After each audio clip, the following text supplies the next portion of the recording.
A few moments later.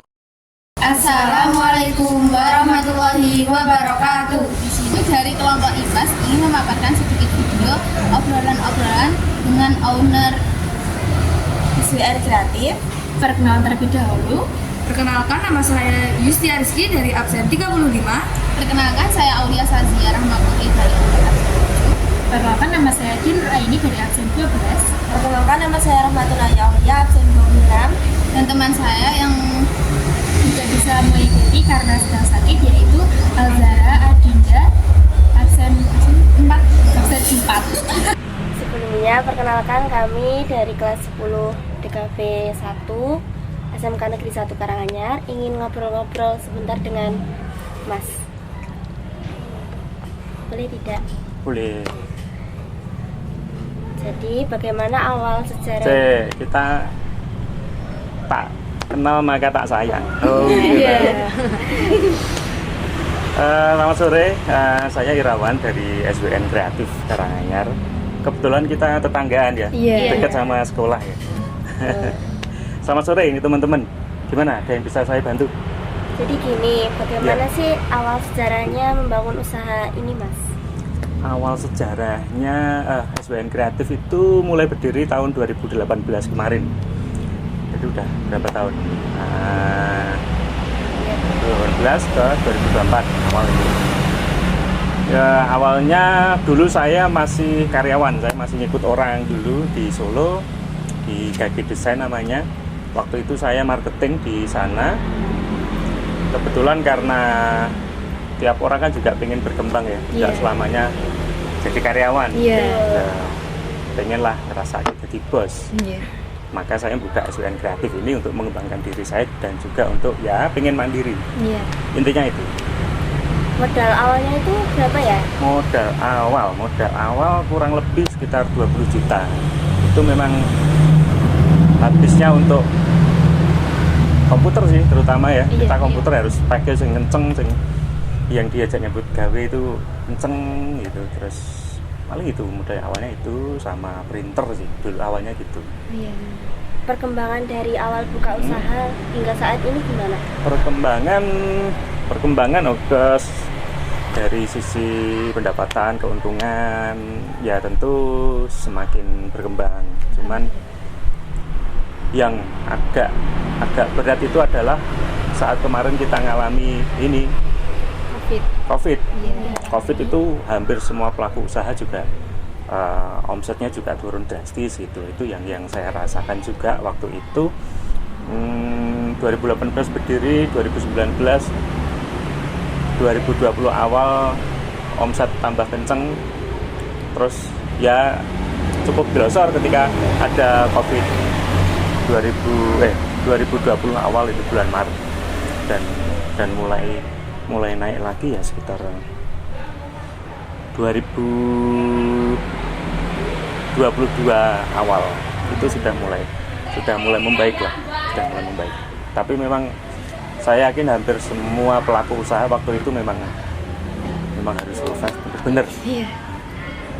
Terus cara menghadapi persaingan yang ada di sini gimana, Mas? Cara menghadapi persaingan usaha, oke, di sekitar sini sudah ada juga ya, ada teman-teman juga, ada vendor lain lah.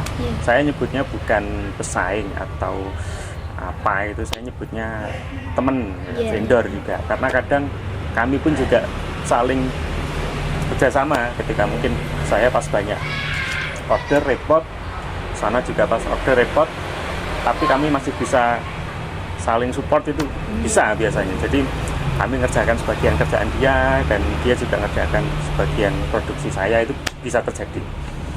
Saya lebih senang ke kolaborasi daripada saling bersaing. Ya. Cuman yang membedakan adalah kalau saya ada semacam ini konsultasi gratis ya ke klien, ke user. Semacam ini, misalkan dia mau bikin packaging makanan gitu. Packaging makanan itu kalau orang usaha gitu paling intinya maksudnya gini, kalau sekedar saya nyari untung itu biasanya pasti saya arahkan ke ini, cari bahan yang bagus, terus ukurannya segini agak dibesarkan biar longgar, terus nanti dikasih ini biar keren, biar oke. Tapi budgetnya kan membengkak. Sementara itu tidak saya lakukan. Yang saya pikir adalah, misalkan, Kak, ini produkmu harganya berapa? Target pasarmu siapa? Terus sasaranmu siapa? Oh, target pasarku ini mas, jenis makananku ini. Oke, berarti karena targetmu mungkin pelajar ya, packagingnya dibuat sesimpel mungkin, sederhana bahannya, tapi dibuat tetap keren, tetap oke, tetap ciamik, tapi costnya serendah mungkin. Atau mungkin, oh ini mas, produkku ini, targetku menengah ke atas, harga produkku segini, agak mahal mungkin. Oh berarti memang ini harus agak lux, agak istimewa, harus istimewa, harus oke packagingnya gitu. Tapi saya tetap mikir adalah bagaimana agar si klien itu tadi costnya juga serendah mungkin, tapi hasilnya sebagus mungkin. Dan obrolan semacam itu ya semacam konsultasi free, benar-benar free. Artinya saya tidak hanya sekedar mencari keuntungan, tapi juga memberi masukan pada klien agar oh dia puas juga, oh ternyata servisnya tidak hanya sekedar desain atau produksi packaging, cuman oh diarahkan, oh bahannya ini biar awet, oh bahannya ini biar ngirit, biar costnya rendah gitu. Itu yang membedakan saya dengan yang lain. Terus kan sebelum mendirikan usaha ini ya Kak, ya Mas, langkah-langkahnya itu gimana? Langkah-langkahnya yang jelas waktu itu saya harus resign. Saya harus menguatkan diri bahwa saya bisa usaha sendiri. Itu yang pasti tiap orang mau membuka usaha ini laku nggak ya, bisa survive nggak ya, bisa bertahan nggak ya gitu. Yang jelas kita tetap usaha, kita tetap bekerja seoptimal mungkin, yang terbaik mungkin untuk klien. Usaha aja dulu. Soal nanti keuntungannya seperti apa, hasilnya akan seperti apa, itu urusannya Allah. Saya percaya di situ. Itu yang saya lakukan. Pokoknya dibuka dulu, kita cari link sebanyak-banyaknya, kita kunjungan ke kantor gitu. Aku dulu awal gitu. Termasuk ke SMK sini juga kunjungan ke Wakasek, atau mungkin kalau ke kantor ke bagian umum, atau kalau perusahaan ya ke purchasing gitu. Itu sih. Dan memanfaatkan media sosial juga. Terus juga menghadapi inflasi itu gimana, Mas? Kayak pendapatan merosot gitu. Pendapatan merosot ya, itu mungkin yang terjadi waktu pandemi kemarin ya. Itu nggak bisa dipungkiri ya. Ya akhirnya kita mengoptimalkan potensi yang ada. Kebetulan saya tidak hanya fokus di di desain, printing, itu enggak. Kebetulan saya juga main musik juga. Saya bisa bikin jingle iklan, lagu untuk iklan di radio, atau mungkin untuk mars perusahaan atau apa. Nah kemarin waktu pandemi saya cukup tertolong di situ, karena kan saya juga main musik juga. Saya membuat sebuah lagu untuk iklan radio ataupun mungkin untuk instansi gitu ya, yang intinya mungkin himbauan tentang kemarin tentang COVID-19, cuci tangan sebelum makan dan sebagainya, itu saya buat lagu. Jadi ya memang kebetulan, karena kebetulan saya juga terjun di dunia di musik lah intinya. Alhamdulillah kemarin yang agak sepi dicetak, ketutupnya di situ. Jadi teman-teman mungkin nanti suatu saat buka usaha atau apa, misalkan lagi sepi atau apa, ya pinter-pinternya manfaatkan potensi apa yang bisa digali selain ini usahamu tadi. Misalkan biasanya jual es teh jumbo gitu, tahu-tahu udah hujan, es teh jumbo udah nggak laku. Oh berarti apa ya? Oh mungkin jualan ini mie yang dalam cup itu. Nah itu kan, oh musim hujan ini cocok sih. Nah itu teman-teman bisa melakukan itu. Cara menentukan harga jualnya itu gimana? Harga jual produk ya.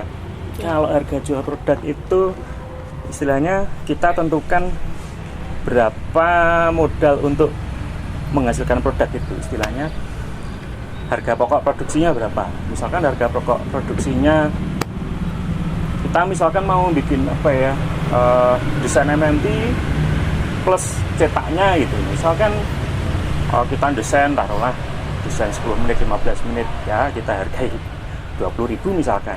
Kita mikir itu 20.000, terus cetak MMT-nya mungkin habisnya 80.000, berarti harga pokok produksinya berapa? 100 ya. Iya. Tapi kan kita masih ini listrik atau apa, taruhlah ya 100.000 lebih apa ya, 5.000 lah, 105.000 mungkin ya harga pokok produksinya. Lah kita tinggal menentukan aja kita pengen laba berapa, pengen keuntungan berapa gitu. Atau taruh lagi aja, kita kesampingkan listrik tadi, berarti harga pokok produknya 100.000. Oh kita pengen labanya 40%, ya udah tinggal ditambah aja dengan 40% dari 100.000. Oh 30% cukup ternyata, ya udah berarti tambahkan aja 100.000 tadi dengan 30% dari itu.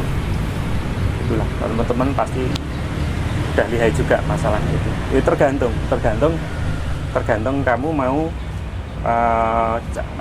intinya pengen keuntungan berapa, itu yang kamu mainkan. Cuman ini jangan lupa dihitung juga ini lembur. Kalau misalkan ini sudah mau tutup ya, jam 4:30 udah mau tutup, ada order masuk nih, harus lembur malam itu. Nah ongkos lembur itu juga harus ditambah juga, ongkos lembur, makan, atau mungkin teman-teman desainer ada yang rokok, kopi.